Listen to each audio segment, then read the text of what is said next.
ललना कलुटुरी झालरिया झालर बड़ी सुंदर झालर बड़ी सुंदर हो। ललना दूरी खेलना माता जइयो नजर लागी जइया नजर लागी जइया न हो।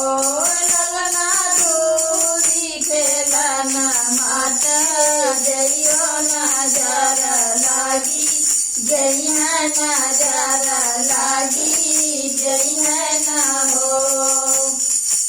अंगन में सासू जी बोलैबा पालना बाई धैबा पालना बाई थैबा न हो।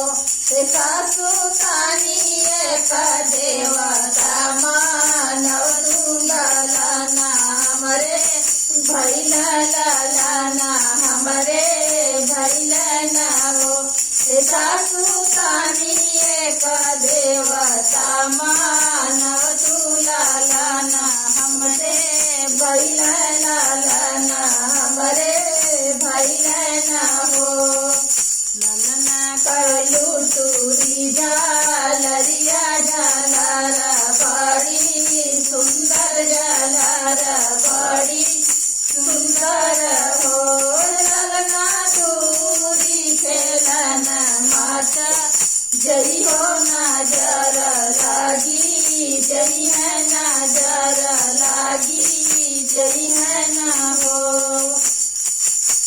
अंगने में जेठनी बोलैबा पालना बाई थैबा पालना बाई थैबा न हो। जेठनी कानी एक पीपरी पीसो तू ललना हमरे भैल ललना हमरे भैल न हो। जेठनी कानी एक पीपरी पीसो तू ललना हमरे भैल ललना हमरे भैल न हो। ललना कलुटुरी झालरिया झालर बड़ी सुंदर झालर बड़ी सुंदर हो।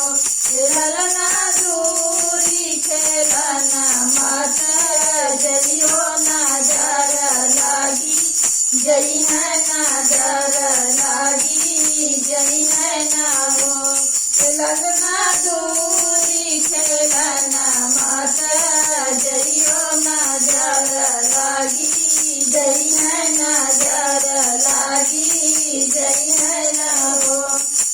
अंगने में नाना बोलैबा पालना बाई थैबा पालना बाई थैबा न हो।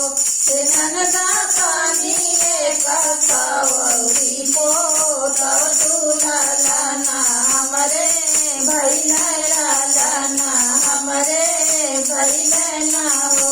ननदा पानी एक कौरी पोतव तू ललना हमरे भैल ललना हमरे भैल न हो। ललना कलुटुरी झालरिया झालर बड़ी सुंदर झालर बड़ी सुंदर हो। ललना दूरी खेलना माता जइयो नजर लागी जइया नजर लागी जइया न हो। अंगने में गोतिनी बोलैबा पालना बाई थैबा पालना बाई थैबा न हो। गोतनी